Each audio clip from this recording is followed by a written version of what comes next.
Escúchame, mi nombre es Osvaldo Bayer. Yo quisiera decir dos palabras. 10 pueblos del mundo. Los banqueros saquean al mundo y a eso le llaman crisis económica. No sirven a los hombres, se sirven de los hombres para sostener una estructura corrupta y asesina. Los pueblos han hecho las revoluciones y estas castas las traicionaron. Nos van a quitar el yugo de madera y nos van a poner uno de hierro. Eso es lo que han hecho con el sistema socialista mundial. Esas castas de dominación. Fútbol para todos, literatura para nadie. Esa es la consigna de estos desgraciados que nos quieren hundir en la miseria más honda y la ignorancia más honda del ser humano.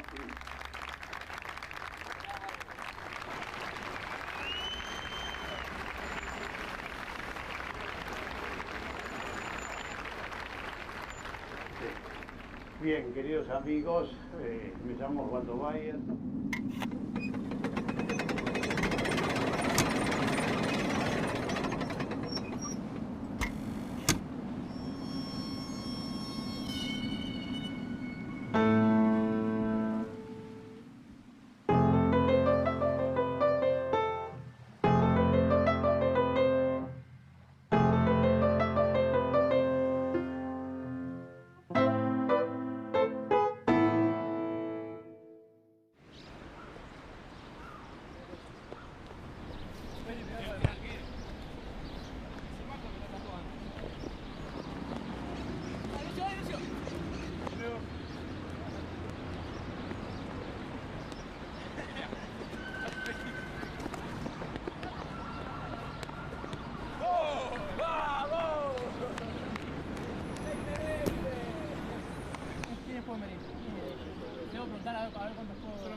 Arriba.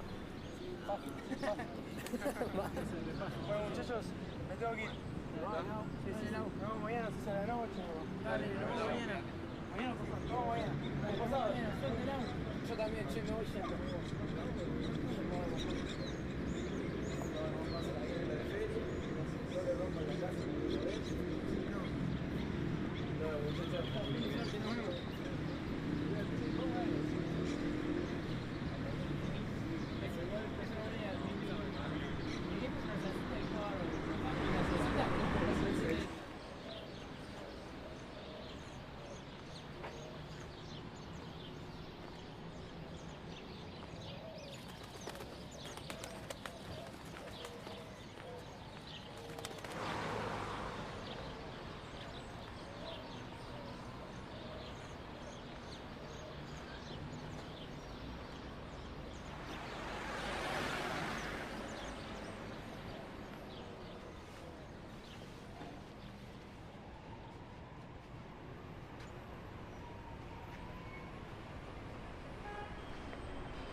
Disculpame, ¿puedo agarrar esto? Sí, Gracias. mirá lo que quieras.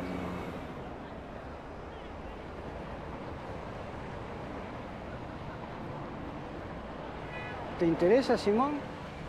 Radovisky. Sí. ¿Lo conoces? No, no lo conozco. ¿No?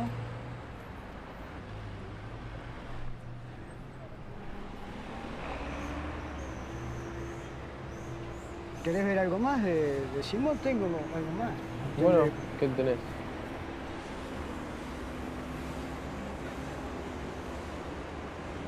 Tiene una nota del compañero Osvaldo Valle. Habrá sentido nombrar. A ver, ¿puedo ver? Sí, mirá. Gracias.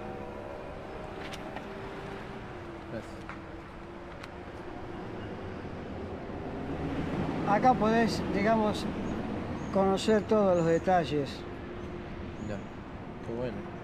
y lo que era Simón Radovisky como símbolo del movimiento anarquista.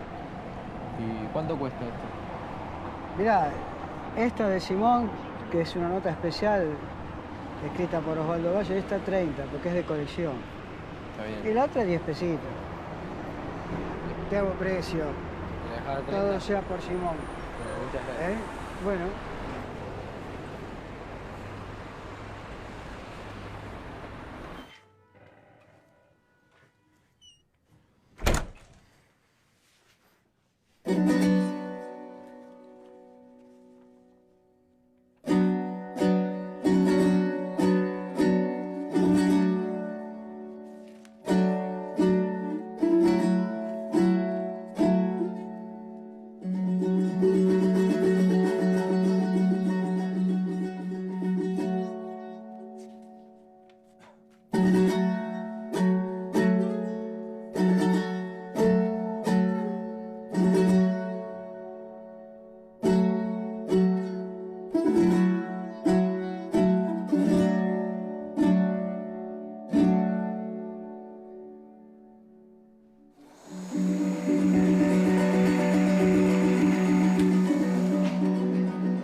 A mí siempre me gustó en historia escribir sobre los olvidados, sobre los que habían sido héroes del pueblo y no sobre los héroes oficiales. Y también sobre los hechos desconocidos o poco conocidos por el presente, hechos que habían ocurrido en nuestra historia y que habían sido ocultados.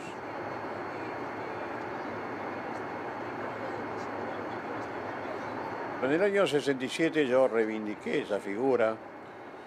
Primero salió en la revista Todo es Historia y después fue publicado en un libro que se llamó Los anarquistas expropiadores y otros ensayos.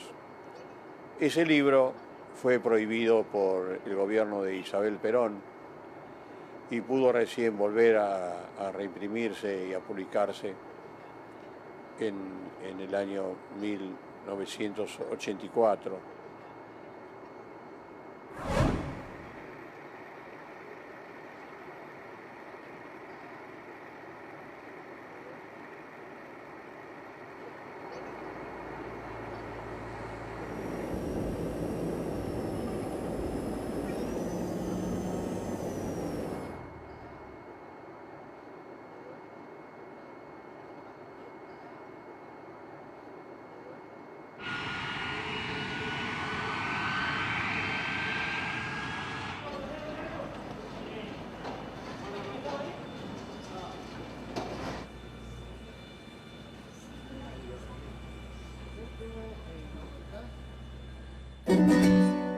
Es increíble las fantasías que tiene la realidad.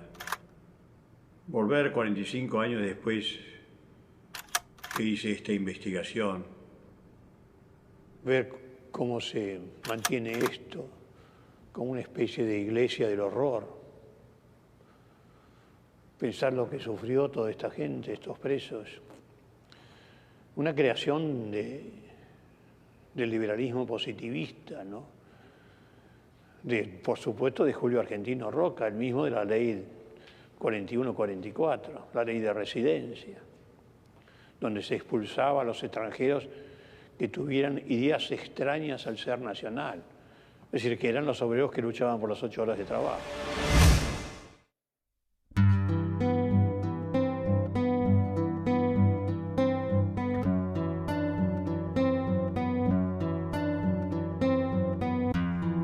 Pero lo cruel de esta ley es que se expulsaba solamente al hombre. Y acá se dejaba a su mujer con sus hijos. En aquel tiempo se tenían 4 o 5 hijos. Y esas mujeres con esos chicos quedaban sin sustento.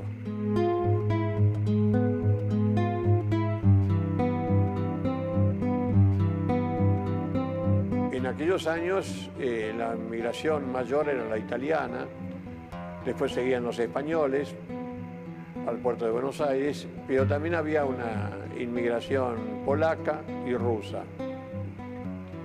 En Rusia había hambre, con los zares había represión, etcétera, etcétera, por eso había una inmigración. Y la Argentina era un poco el país ideal.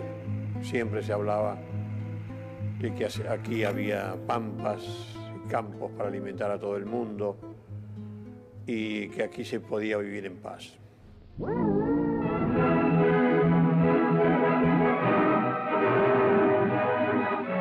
Desde los días gloriosos del primer grito de la patria, pasaron 70 años sobre el país convulsionado por la anarquía. Era el dolor de la creación.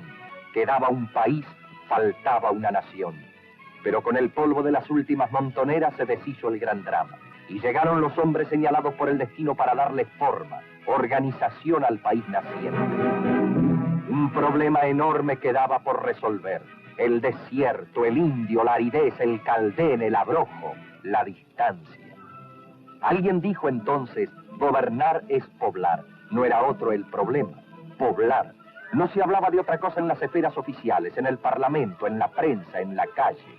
Poblar, poblar, poblar. Y se echaron gringos al desierto. Traían salud, fuerza, sueños, esperanzas, energías.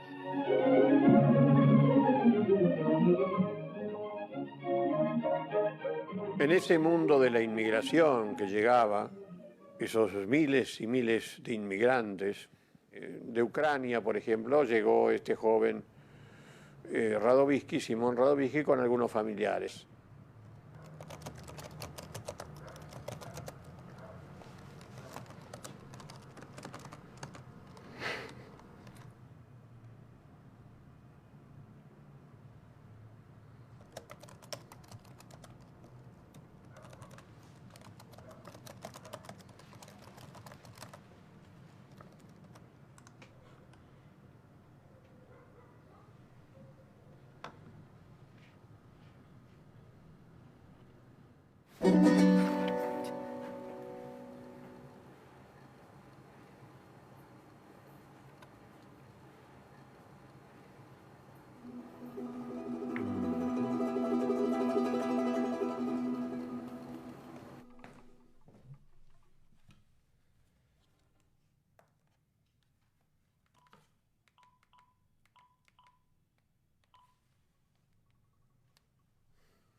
Hola, Flavia.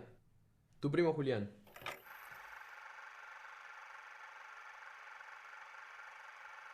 Pero claro, es decir, el nivel de vida de los obreros era tan bajo como en Europa, como en esos países de donde ellos venían. Y entonces aquí comenzó una gran adhesión de los trabajadores extranjeros al sindicalismo, que van a formar ellos con su esfuerzo propio. Ellos van a fundar sus sociedades de oficios varios, van a fundar sus casas, con un lugar para las asambleas, donde se resolvía todo en asamblea, también con una habitación para biblioteca pública y otro para un salón bastante grande para el conjunto filodramático, donde se hacía teatro para que los obreros y sus familias los sábados a la noche tuvieran algo de la cultura.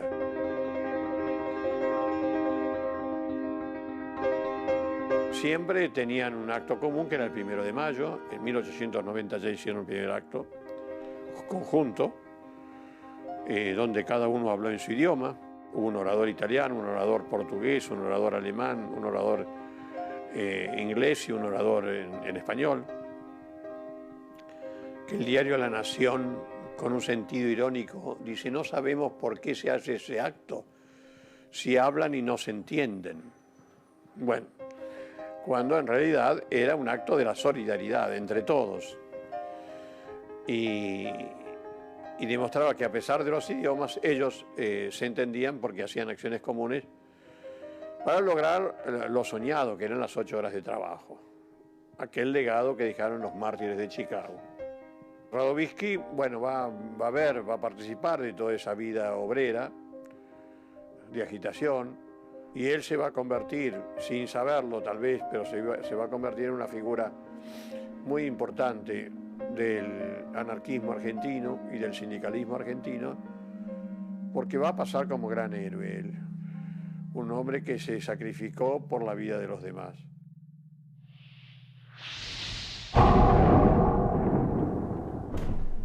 ¿Y ahora qué estás haciendo? Sí, estuve el año pasado también trabajando. ¿Vos estuviste alguna vez? No. Yo lo que tengo ganas de conocer es Rusia, justamente. La verdad que nunca estuve.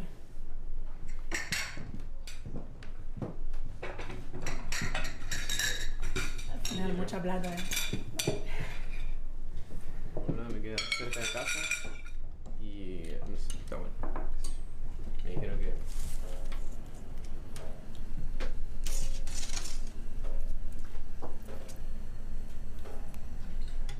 Y de casualidad en el parque me encontré con una revista que decía Radovísky y no sabía si teníamos relación o no. Y es un poco fuerte para todos, creo. A ver, el momento de enterarse o de empezar a entender que quizás es un pariente nuestro, quizás es un antepasado nuestro, alguien que tuvo una importancia tal en la historia. Justo en la revista esa me pasó algo raro porque un día estaba tomando el subte y veo de lejos una revista con una cara y digo, chau, ese es Simón. Pero el subte ya había arrancado. Entonces, bueno, empecé a buscarla en los kioscos, no la encontré. Y llego a la tarde a dar clase y en eso veo que al fondo de todo un pibe que la clase mucha bola no le estaba dando, estaba leyendo una revista y digo que estaba leyendo esa revista. Entonces, en el intervalo me acerco y le digo, che, disculpame, vos estabas leyendo en la clase una revista. Me miró así como con cara de tío. A la defensiva. Claro. Digo, sí, no sé, el de la tapa es Simón Radovísky, ¿no? Sí, y peor, porque tipo este habrá dicho, claro, ahora esto me va a venir a partir. No, porque sabes que es mi tío bisabuelo. ¿En serio? Nuestro parentesco con Simón es porque mi abuelo, Samuel, era el primo de Simón. O sea, son todos nombres. Mi papá llamaba Salomón, mi abuelo Samuel, y mi tío, abuelo, Simón. ¿Sí? Nosotros en su momento no teníamos tanto acceso a documentación porque no había. Y lo que sabemos nos lo transmitió mi mamá, que, bueno, la esposa de un Radovísky. Estaba muy orgullosa. Y ella es la que nos hizo conocer la historia, querer la historia, comprometer la historia, honrar. Bueno, si sos Rodovitsky, entonces tenés que sacar siempre una cuotita más de fuerza para afrontar algo que se te pone adelante. No podés, viste, dejarte vencer. ¿Y te pasa que cuando vos lees la vida de Simón es absolutamente romántico y seductor y atrapante pensar en eso, pensar en alguien que llevó a tal extremo sus ideales, en donde se desprendió totalmente de su persona y dio todo lo que tenía para dar y aún más?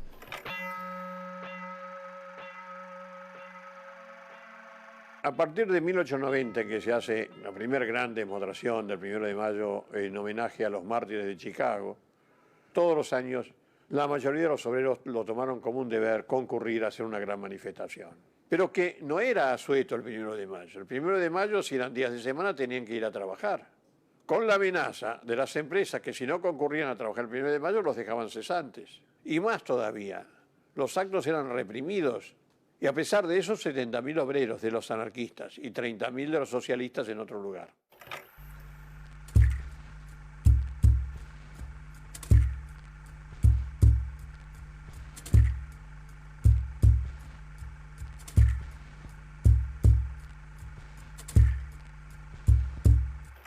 Es el 1 de mayo de 1909.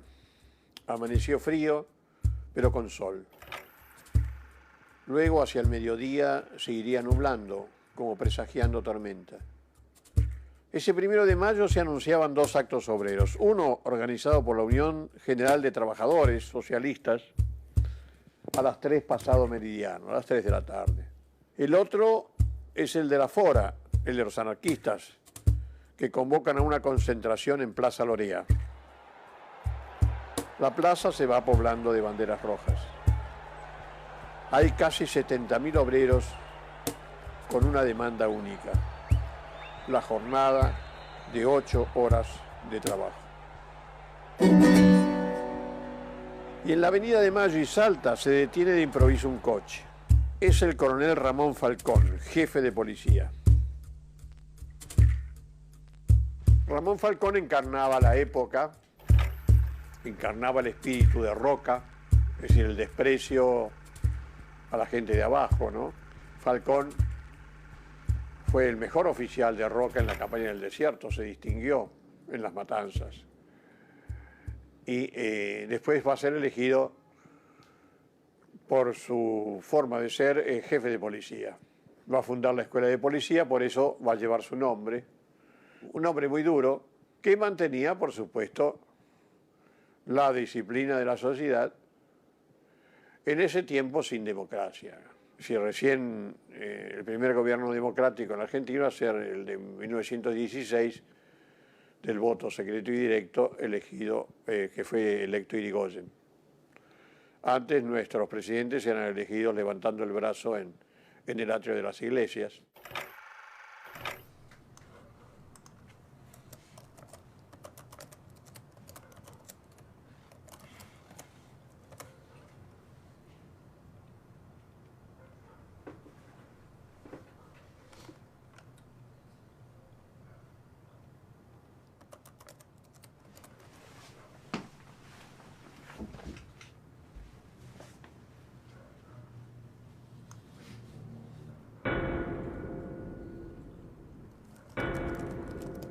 Él no entiende de banderas, no quiere que sean rojas.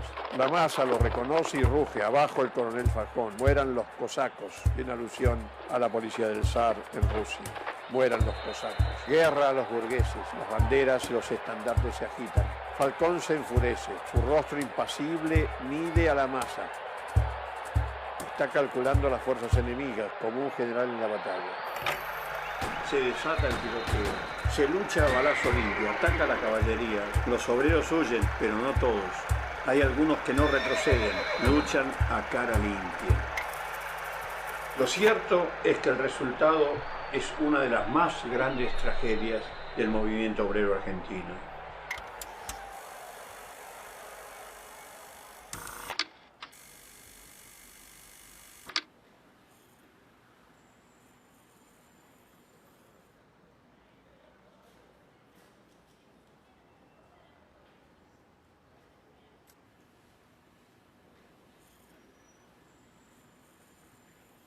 A Falcón se le preguntó los diarios un día después por qué él había ordenado reprimir cuando no había habido disturbios, y él contesta porque los obreros llevaban la bandera roja y no la bandera azul y blanca.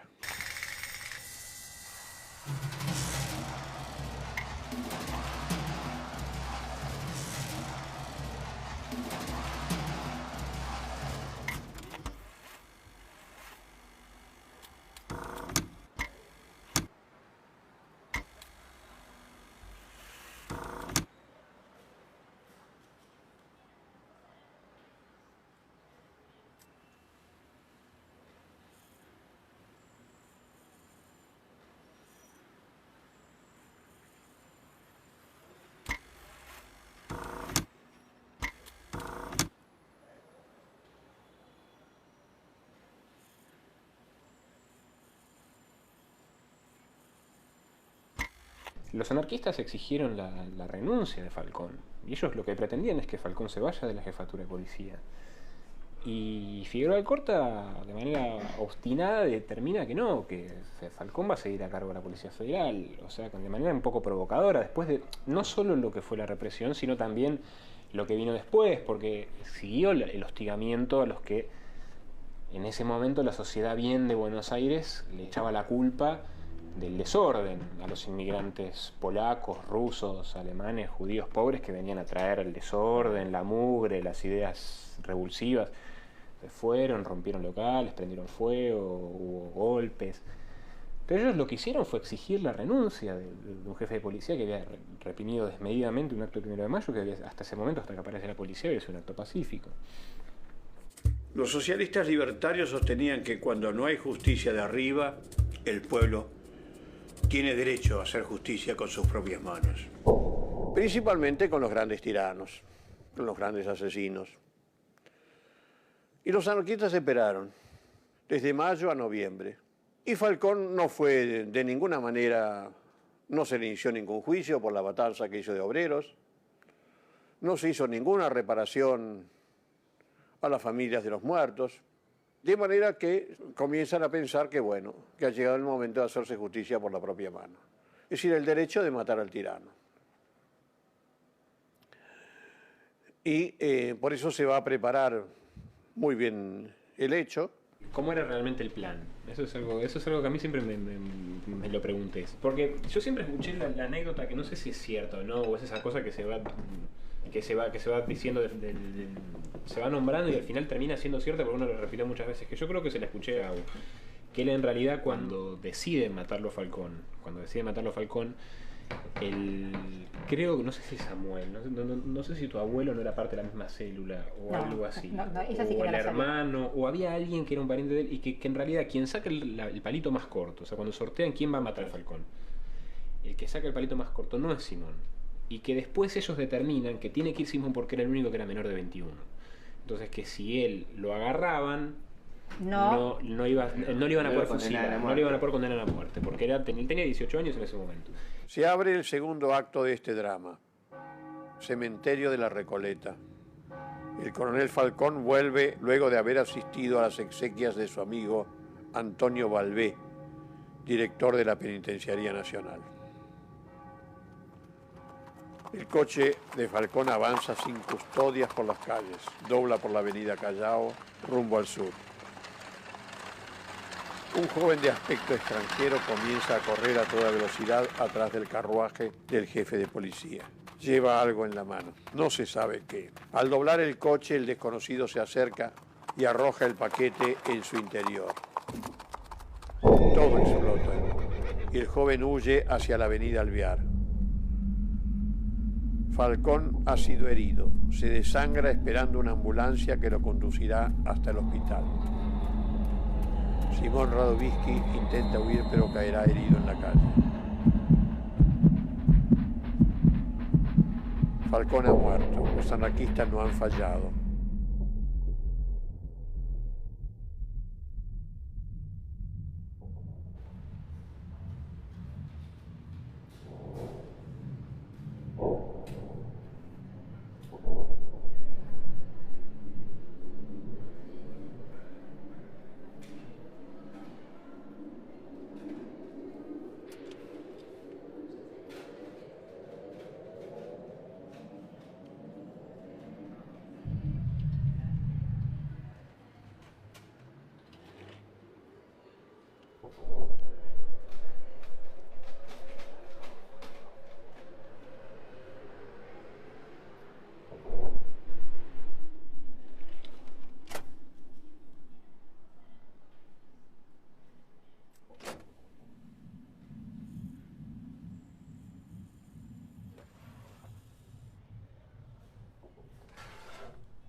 Se sabe que él tuvo un ayudante, pero él nunca lo declaró, pese a todas las torturas que sufrió.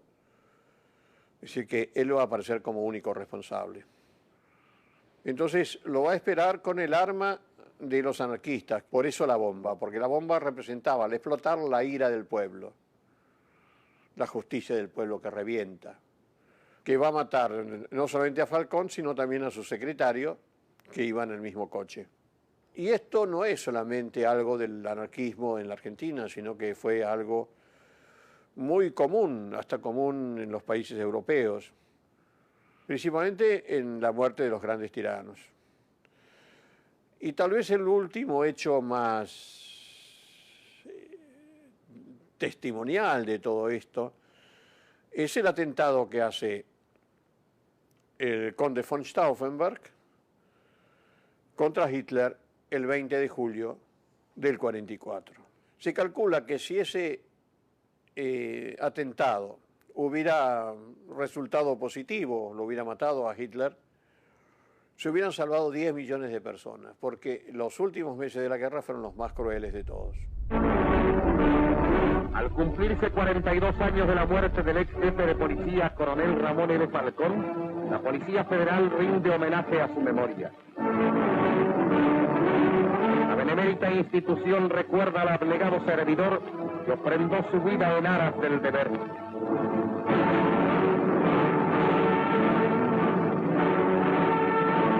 Claro ejemplo de patriotismo que los actuales guardianes del orden recogen con verdadera unción y llevan como consigna en su diaria lucha contra el mal.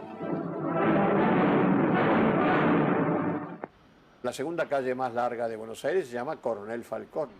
Hubo durante años y hasta hace poco una plaza con un busto de él que se llamaba Coronel Falcón. La escuela de cadetes de policía se llamó Coronel Falcón cuando jamás se pudo explicar por qué esa represión de ese 1 de mayo. En cambio, jamás nada recuerda a la figura de Radovisky, que no lo hizo por dolo, no lo hizo para robar, lo hizo por una ideología que señalaba justamente eso, el derecho de matar al tirano.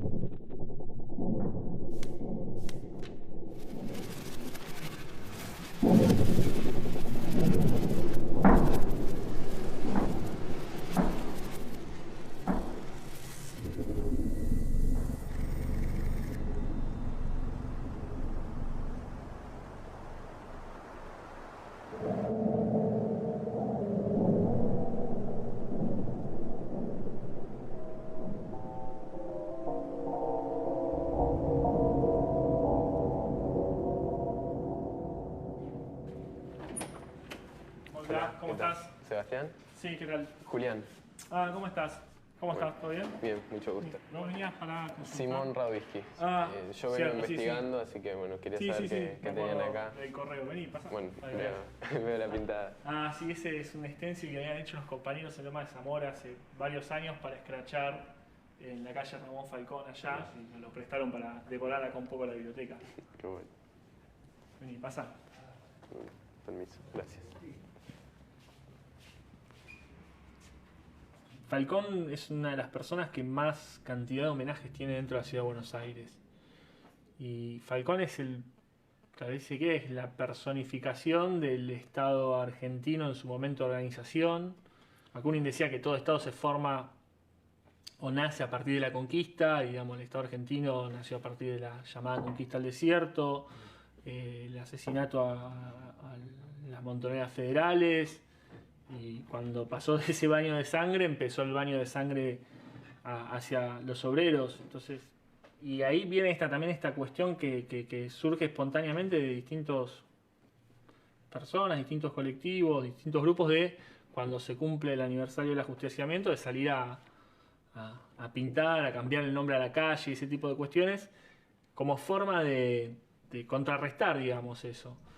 Que no deja de estar marcado también con una contradicción, en cierto sentido, que tiene que ver con esta cuestión de anteponer a una figura a otra figura, pero por otro lado, Simón, digamos, fue posible que apareciera una persona como Simón en un contexto de un movimiento obrero combativo, con una orientación o con una finalidad revolucionaria.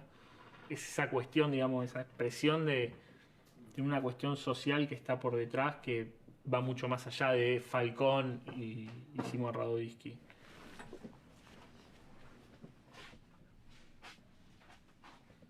Qué largura archivar todo esto, ¿no?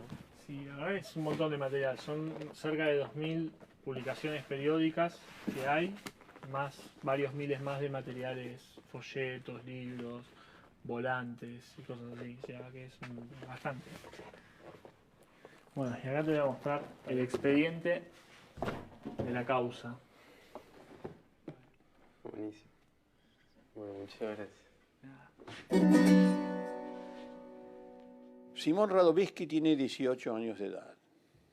Nadie le cree. Necesitan que sea mayor de edad para vengar la muerte de Falcón con la propia muerte del joven anarquista. La campaña comienza. Algunos dicen que tiene 20 años, otros 25. Entonces, el fiscal dice 20 más 25 son 45. La mitad es 22 y medio. Radovisky tiene 22 años y medio para la justicia, es decir, está madura para el pelotón de fusilamiento.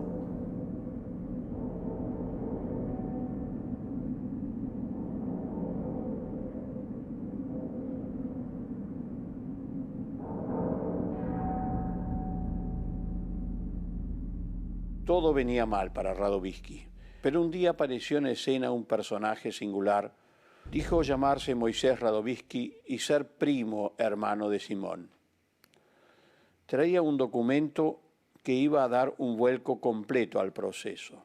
Un documento extraño, escrito con caracteres cirílicos, que afirma que Simón Radovisky nació en la aldea de Santiago, provincia de Kiev, Rusia, el 20 de noviembre de 1891.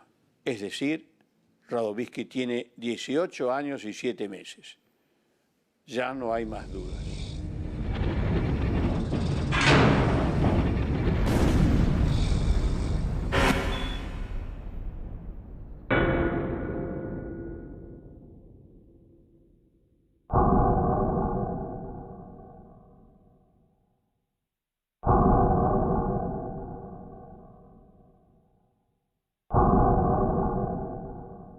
Vas al Código Penal argentino y vos te encontrás con que el Código Penal argentino hay 4 penas posibles: prisión, reclusión, inhabilitación y multa. Y cuando le preguntás a un profesor de Derecho Penal cuál es la diferencia entre prisión y reclusión, el ejemplo que te da para explicarte qué es la reclusión es la historia de Simón Radovisky. Claro, porque el primero estuvo en prisión. Mandarlo, claro, por el primero está acá y después lo mandan a Ushuaia, y cuando te dicen no, la reclusión, lo que él pasó en Ushuaia, eso es la reclusión. Eso es la reclusión, el hecho de esa prisión agravada de manera tal que, digamos, de total seguridad, alejado de todo. Además que le daban, cuando se acercaba la fecha del atentado, lo tenían apañado. Eso es una pena, digamos, una pena complementaria que le ponen el mismo juez, que le dice que cuando se acerca la fecha del atentado lo ponen en aislamiento y apañado.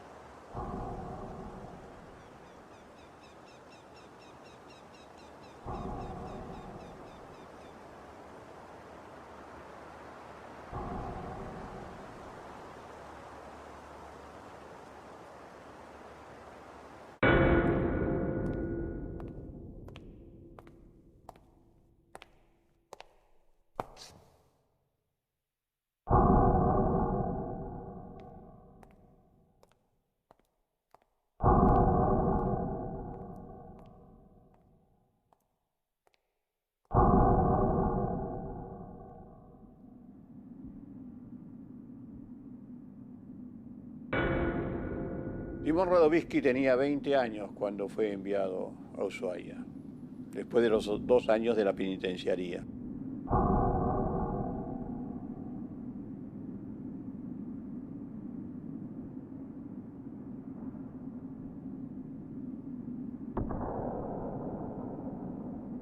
No se podía huir en Tierra del Fuego. El que huía moría en la nieve o no había otras poblaciones donde refugiarse, etc. Es decir, no podían regresar porque el medio de comunicación eran los avisos de la Armada Nacional, eran buques de guerra, por ejemplo. A otra cosa, no podían ser visitados. No había forma en que los familiares lo visitaran, porque no se aceptaba viajeros que fueran familiares de presos.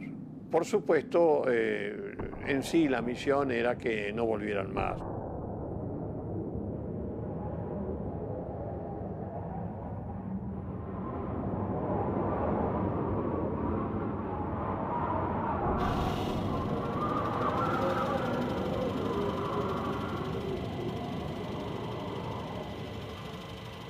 El remedio psicológico y medicinal e intelectual y político era esta cárcel. La gran injusticia.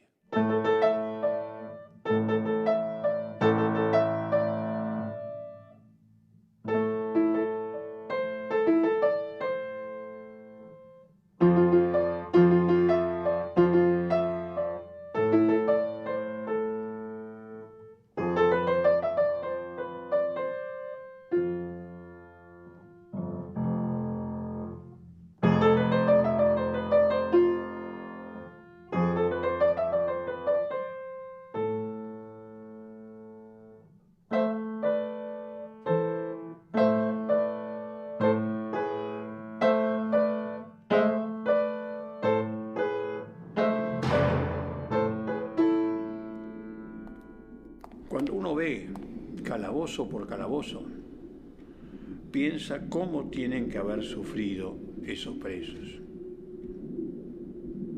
Muchos de ellos condenados por su rostro porque estaban las teorías del hombroso. Estaba condenado por el rostro.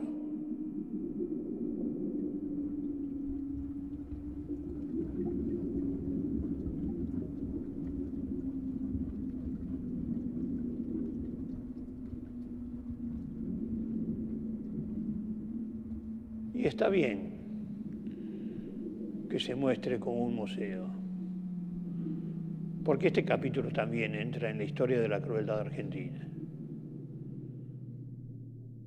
Bueno, acá están los materiales.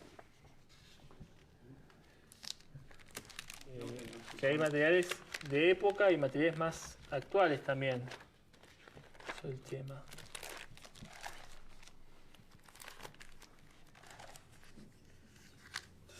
Este tipo de materiales. Después hay otras cosas más. Hay unas cartas que escribió Simón, una que fue medio publicada, dirigida a las mujeres del Comité Pro Presos. Siempre fue el más castigado de los presos porque, claro, había matado a un jefe de la policía. No era un preso común. Era, como se decía en aquel tiempo como maldición, era un anarquista.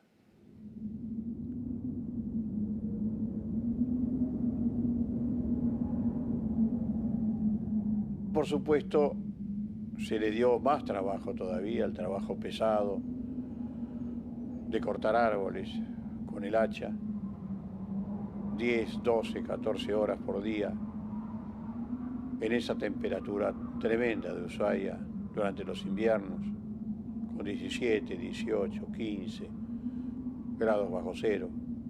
Y después de allí, por supuesto, al calabozo, absolutamente solo. Y el frío a la noche. Se le daba solamente 2 frazadas, que no era suficiente para obtener un poquito de calor durante el sueño.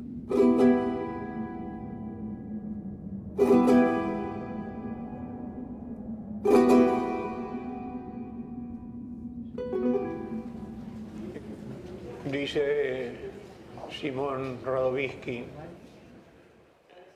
el inspector Olmos y de Verdejo, así se llamaba, me hizo poner una chapa en la ventana con 300 agujeritos así no entra luz ni aire y vivo en la noche eterna. Pero no te aflijas, estoy resignado y tengo todavía fuerza de voluntad y paciencia para soportar estas iniquidades. El guardia San Pedro no sabe de qué modo poder conmigo, me prohíbe estar en la ventana, pero yo no le llevo el apunte, me amenaza con castigarme y le digo que castigue cuando le dé la gana. Me prohibió bajar a la estufa y ayer ordenó que me cambiaran la cucheta. ¿Y sabes por qué? Porque estaba pintada de colorado. Pero me burlé de él. Ahora he puesto en la ventana una cortina roja, el mantel de la mesa es también rojo, la repisa igual. En fin, casi toda mi celda está adornada con ese color. Le voy a hacer reventar de rabia. Y con ironía dice, tengo bastante valor, aunque estoy flaco de cuerpo, para soportar esta reclusión y la que venga tras ella. Simón.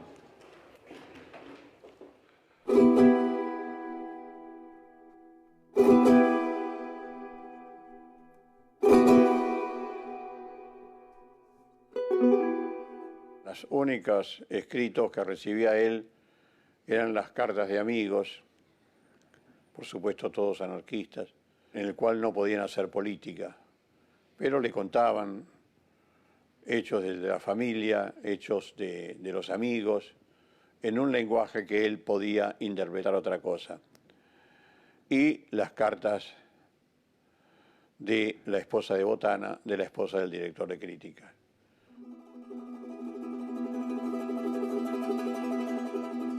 Acá ya tenés materiales de la época, de las campañas por la libertad de Simón, un poco castigados.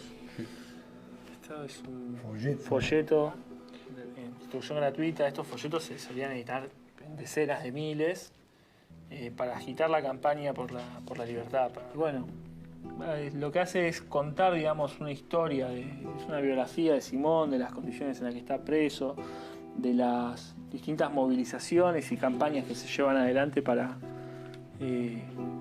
liberarlo.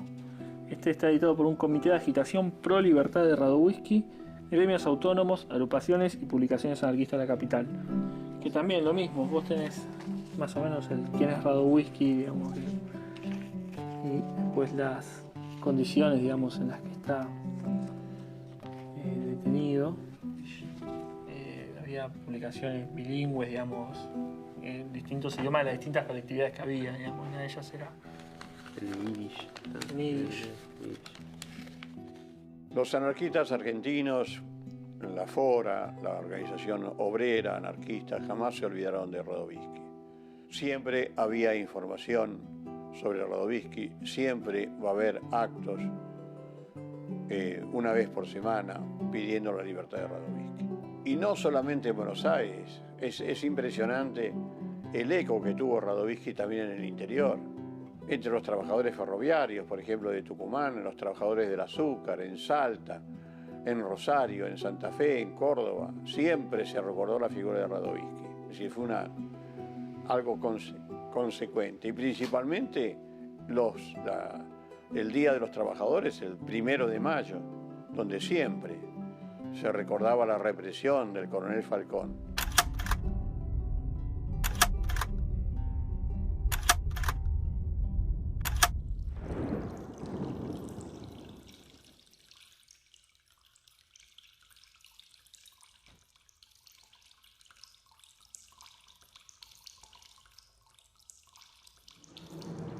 La fuga de Simón Radowisky va a ser planeada por los anarquistas. Va a ir primero Miguel Arcángel Rosiña, que va a hacer todos los trámites con papeles falsos y va a entrar como guardiacárcel.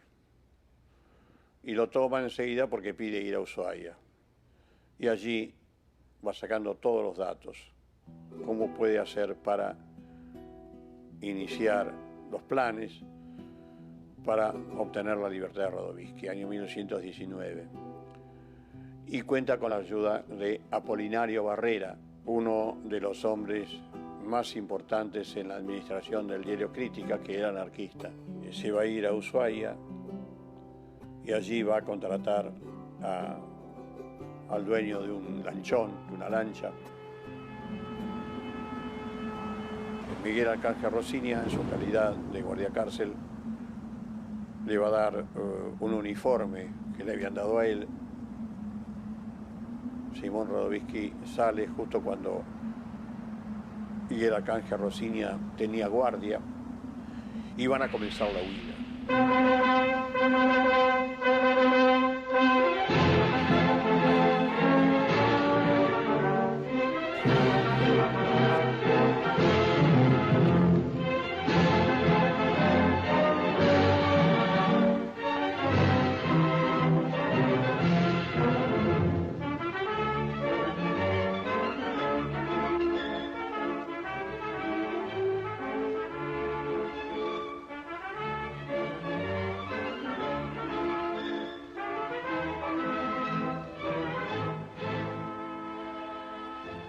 Hijos del pueblo. El 9 de noviembre de 1918 llega a Buenos Aires una noticia que causó más sensación que las que vienen de Europa con la terminación de la guerra, y es que el 7 de noviembre se ha fugado Radovisky de la cárcel de Ushuaia.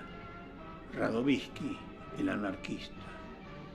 Basta ya, decían los porteños. Ya ha purgado bastante su delito. Podrá salir de ese infierno de Ushuaia. Nadie lo pudo hacer. Pero sí, es posible.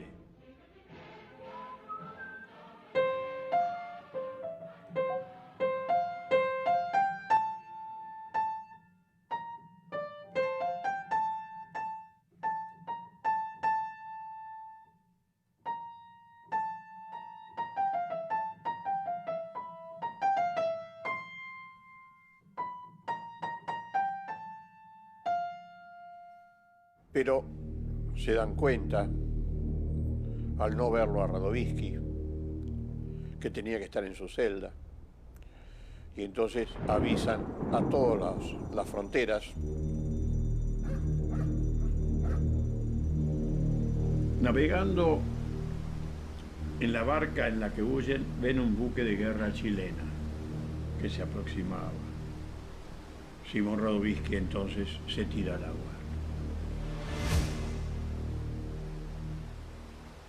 Miguel Arcángel Rosinia y Barrera se entregan. Pero los chilenos observan, ven que hay alguien que se tiró al agua y que huye por la isla. Y entonces van a mandar a varios guardias a seguirlos y lo logran apresar. Y lo van a entregar a las autoridades argentinas.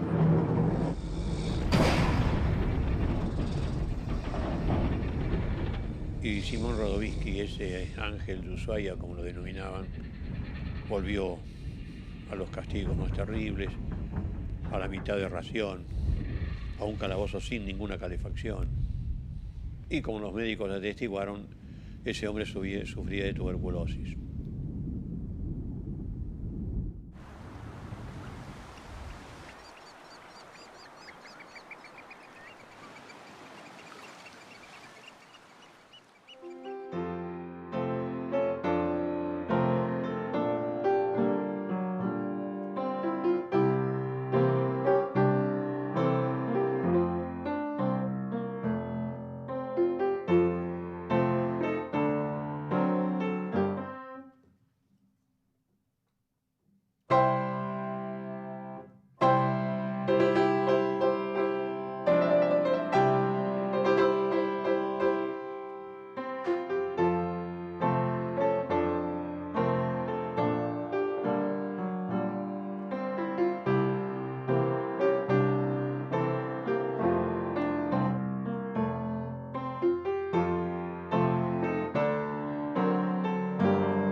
Esto nunca salió ni nunca lo van a reconocer los anarquistas, pero a mí me lo relataron viejos luchadores anarquistas que estuvieron en la década del 30 en el paro que se hizo para obtener un convenio para los molineros, los obreros molineros de la harina.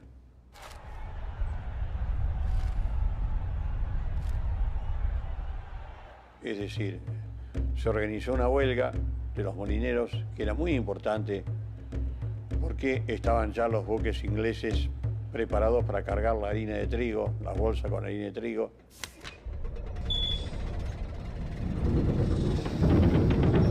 Y entonces el presidente Hipólito Yrigoyen hizo venir a los 3 dirigentes máximos de los molineros para hablar con ellos. Y entonces les preguntó al presidente, ¿cuál es la condición que quieren ustedes para levantar la huelga? Y ellos los 3 dijeron la libertad de Simón Radovisky.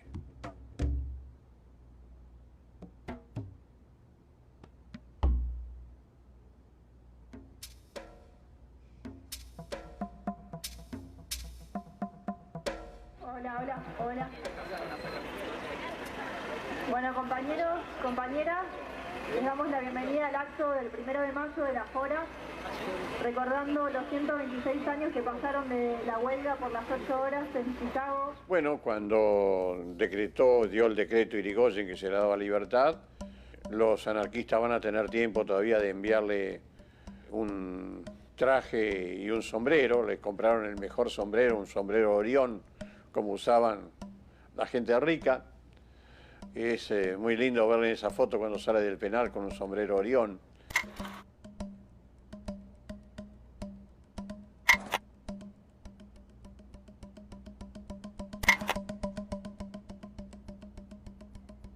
Los anarquistas levantaron la huelga, pero esos 3 dirigentes que fueron a verlo a Irigoyen renunciaron, porque los anarquistas siempre sostuvieron que no tenían por qué ir a pedir nada a los funcionarios, porque eso era darle importancia a los hombres del gobierno.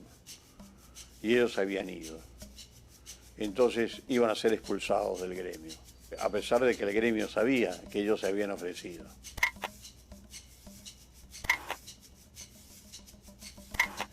Bueno, va a ser embarcado en el buque de guerra, pero ya estaba todo arreglado, es decir, Hipólito Yrigoyen no cumplió con la palabra dada, en el sentido que sí le dio la libertad, pero lo expulsó al Uruguay. Cuando llega al Río de la Plata, baja Radovisky en un remolcador, el remolcador va a esperar la llegada del vapor de la Carrera de Buenos Aires a Montevideo, lo van a subir y le van a decir que está expulsado de la Argentina y que va a ir a parar a Montevideo.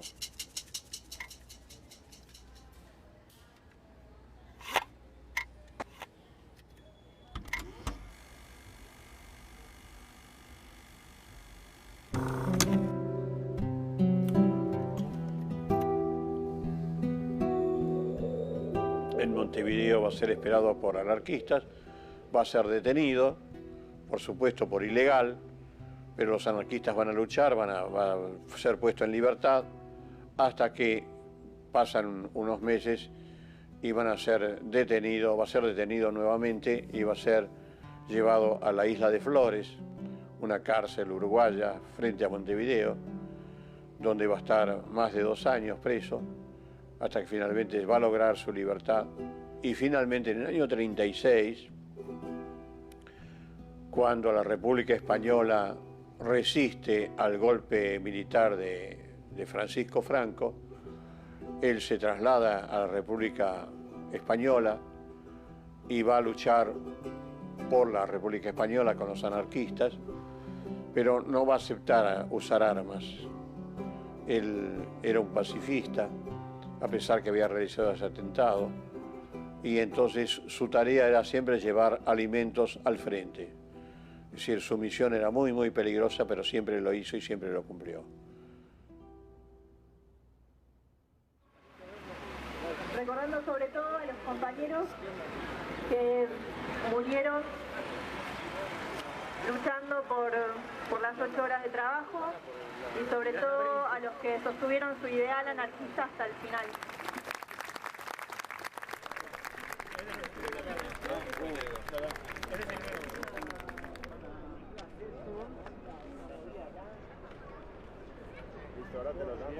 Yo estoy profundamente agradecido que esta juventud, estos jóvenes, y digo también a los que tienen 80 años pero siguen siendo jóvenes en sus tareas y en sus luchas, no se han rendido. Porque la única salvación que tiene el mundo es el socialismo en libertad, el socialismo libertario. ¿Hay acaso dos palabras más extraordinarias que esas luchas? Y ese joven maravilloso Simón Radovísky, qué figura, qué extraordinario. Esos eran nuestros padres anarquistas, nuestros padres de la ideología. Queridos amigos, sigan esta línea que nos marcaron esos luchadores increíbles de principios de siglo, pero también en las décadas posteriores. Sigan esta lucha porque ese es el futuro de la humanidad. Muchas gracias.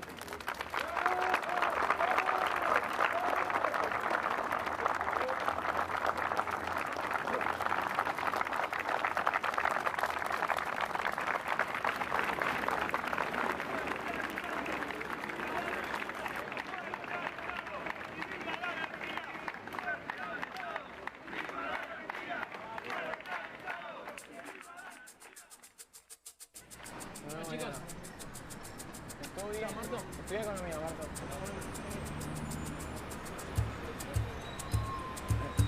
¿De quién?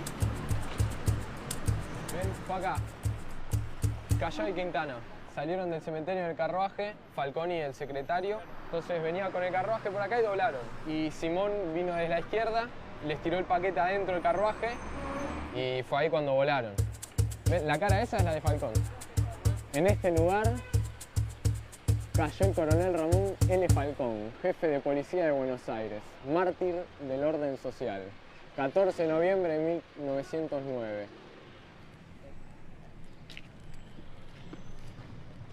Paren.